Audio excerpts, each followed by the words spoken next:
Hello, welcome to my channel. My name is Lizzie, and for today's video we are doing another one of the 50 horror movie scratch off. So this is going to be our fourth one if you haven't seen the three other ones that I've done. The way it works, you have these cards and they have this little silver part which you scratch off. They do usually have like some sort of description at the bottom. If you have watched the other ones, you'll know that I'm horrible at guessing these, but I do like to read it out so that you guys can try to guess what the film is going to be, and I can try as well. I'm just horrible at it. So far, like I said, we've done three. The first one was Rosemary's Baby, then I did the 90s, Night of the Living Dead, and the last one was The Conjuring, so make sure you guys go and check those out. So I'm gonna take those aside, and I like to just have the cards. I've previously shuffled them, so I'm not really going to do that. And I just kind of go until it feels all the hair in my hair tie. Okay. We're going to go with the top one. That one feels awesome. Actually, I'm going to take two. And we're going to read the description. And then I'll tell you what I think. Okay, so we have rated R, 96 slasher mystery. Think we already know what this one is. Probably Scream, which I have said that I most likely will not do the Screams just because I've already reviewed those, obviously. That sounds like that's right. I have a feeling this one's probably Scream. And then this one is not rated, 2014 psychological mystery. So because I'm pretty sure this one is Scream, I'm going to scratch it off, see if I'm right. If I am, obviously we'll do this one. If I'm not right, then we'll go with whatever film this one is. So let's go ahead and see if I'm right, because I have a feeling I am. Yep, right off the bat, you can see Ghostface peeking through. There's our man. And I started this by saying I'm bad at this. But, yep, there it is. There's Ghostface. Of course, knew that one. I'm gonna have to prop this card up somewhere in the back. That's hilarious. Of course. That's kind of reflecting on the light. Whatever. Okay, so because I was right, let's go ahead and do the next one. I will link to Everything Scream playlist. I have a playlist for everything Scream related. I have a playlist for just specifically the Scream reviews. So if you want to see those, I will link them. I just feel like there's no point in reviewing Scream. You guys know how I feel. Okay, so again, this one is not rated, 2014 psychological mystery, about 94 minutes. Okay, so not too long. Maybe a short little movie. Let's start at the top and work our way down. Oh, I think it's the Babadook. Looks like it. It's so hard to... Yep, it's the Babadook. Okay. So I have watched this film. I think I have reviewed it, and maybe I've talked about it on here that I didn't really enjoy this one that much. I didn't quite understand the hype around it. I know has been turned into a queer icon. I know as a bisexual myself, I'm supposed to love the Babadook, but I am interested in watching this one rewatching this one just because I do want to give it another shot now that I feel like I have more context to it. I've seen a lot of people talk about this film and how it deals with grief and all of that. So I am interested in rewatching this film and seeing if I still feel the same way, seeing, how I feel about it with a little bit more like hindsight and context to what this film deals with. So let's go ahead, we'll watch the Babadook, and I'll come back and let you all know my thoughts.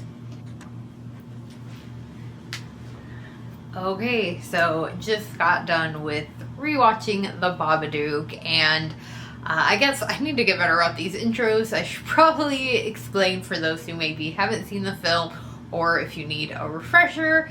This film follows the story of a single mother and her son as they are slowly becoming terrorized by some sort of entity, and we see the mom in this film become a single mom pretty much right off the bat. I mean, that's what the film opens with, is we see her in the backseat of this car, and she is very clearly like heavy breathing, in distress, very obviously like in labor. And then we see the events of a car crash happen, which kills her husband, who was driving her. So not only does she give birth, but she then becomes a single mom all in the same night.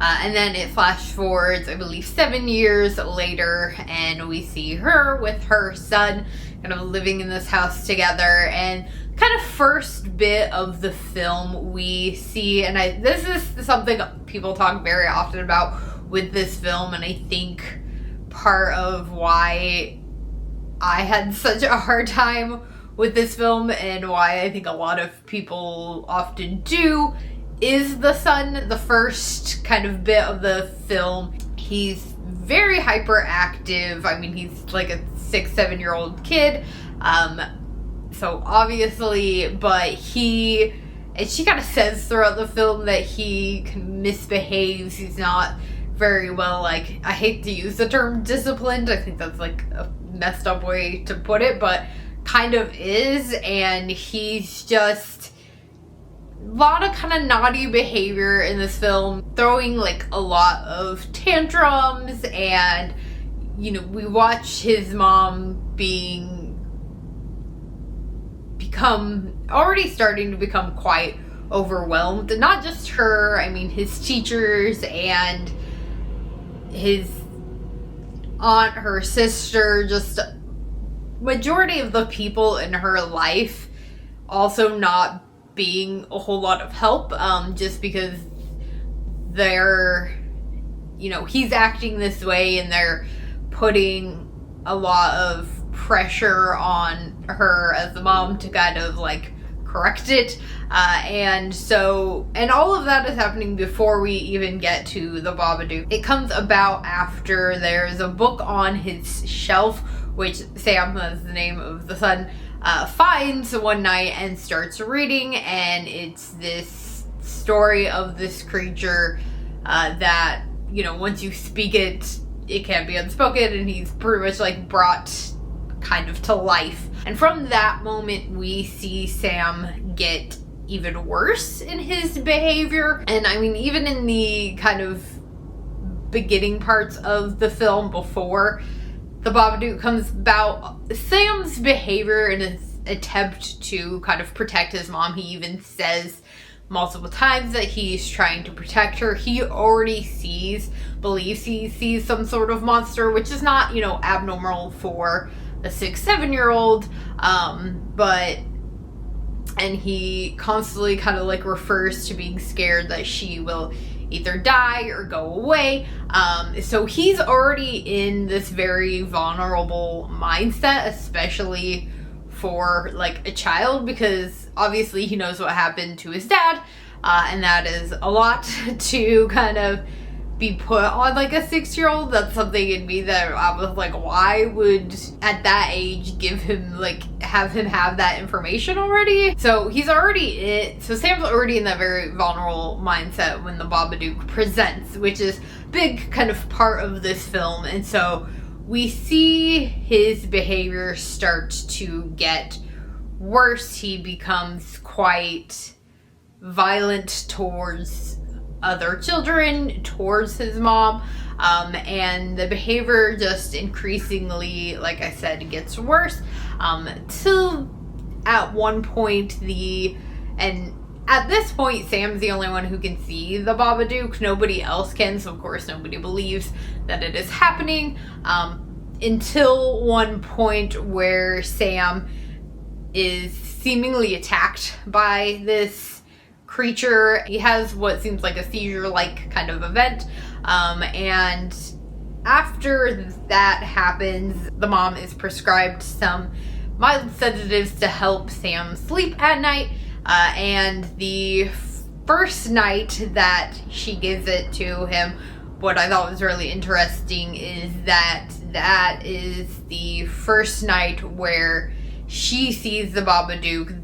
He is finally like sleeping through the night, and she is then attacked, which again, the fact that a lot of Sam's behavior was him in an attempt to protect his mom from these unseen forces, and so the first time that he's not kind of awake or on alert is the first time that she gets attacked. And from there we see a switch in their behavior. I mean, at this point, Amelia, that's the mom's name, has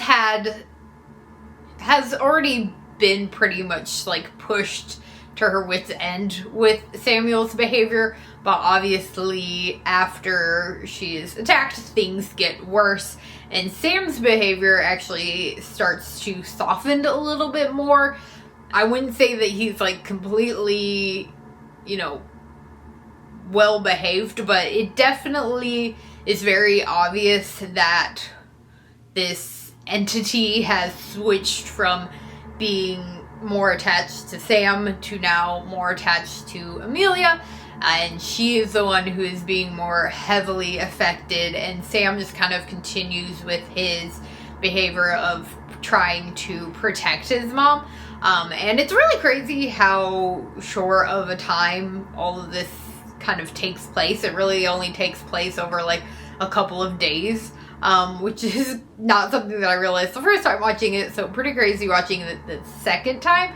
And we really see her start to just completely unfold. And like I said in the beginning of this is a movie that is very often talked about when it comes to dealing with grief, and that the Babadook is kind of meant to be this embodiment of her grief from, you know, losing her husband, and it's been about 6 to 7 years, and I mean, there's even a scene at one point where her sister says something about like, well, why don't you, like, it's been 7 years, why aren't you just over it already, or why don't you move on already? And she's like, I've tried, like, I don't talk about him, I don't, you know, speak about what happened with anybody. Like, she pretty much doesn't want to burden anybody with talking about it, so she's just pretty much like living in her grief. And when you really think about the fact that, you know, she has probably in the last 6 years not had any time to grieve him. I mean, she literally had a baby, so all of her focus has pretty much been on Sam since the day he was born, which is also the day that she lost her husband.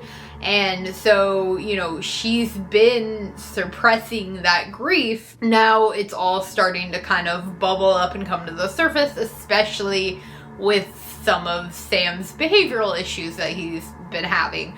And that's what we really are watching within this film. And like I said, obviously people have talked about that a lot with this film. It's not really something that I understood upon my first watch of this film. So like I said, I was really excited to go into this one with that thought in mind, and I definitely think it gave me a bit of a different appreciation for the film. There were still some things, obviously Sam is an obnoxious kid, but I feel more for him, and I get where, you know, all of that is coming from.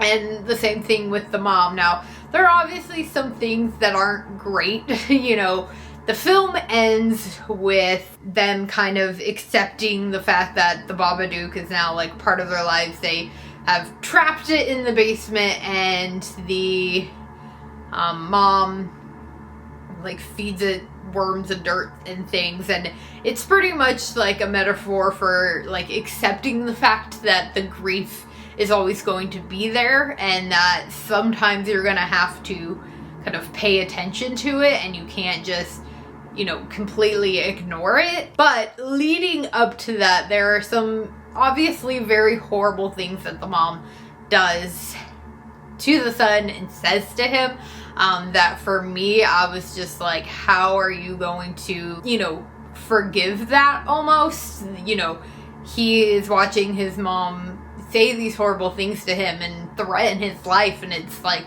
how do you get past that? But they do it in a way of showing Sam being like, you are not my mom. Like, while she's kind of going through and saying these things, he's responding almost like talking to the Babadook of like, I know that you are not my mom. And so they are kind of able to twist it in that way, and we do see Sam kind of take over for his mom, and he realizes what has to be done for them to kind of get past this, which again I think is something that can happen when you have a parent who is, you know, going through something like this grief, and the child has to step up and kind of be the adult in the situation. So, and that is pretty much what happens. So it's kind of their way of, you know, being able to set it up so that Sam can forgive his mom, and they can kind of move past it, even though it's pretty horrific, and it's definitely, you know, obviously not an easy watch. So, you know, definitely trigger warnings for sure throughout this film. But I think going into it, I definitely got more appreciation for the film. I think cinematically, it's a beautifully shot film. I mean, everything's kind of very like dark colors. The house that they live in is dark. The mom's constantly wearing dark clothes, as is Sam. I mean, even there's a party scene shot, and even all the other women are like wearing dark, and it's not until kind of towards the end of the film the mom's wearing bright colors, and there's another kind of party scene at the end, and everything's like a lot brighter. And so it is a very beautifully shot film as well. All in all, I wouldn't say I absolutely like fell in love with this film, but I definitely enjoyed it a bit more, and definitely have a more respect and appreciation for the film.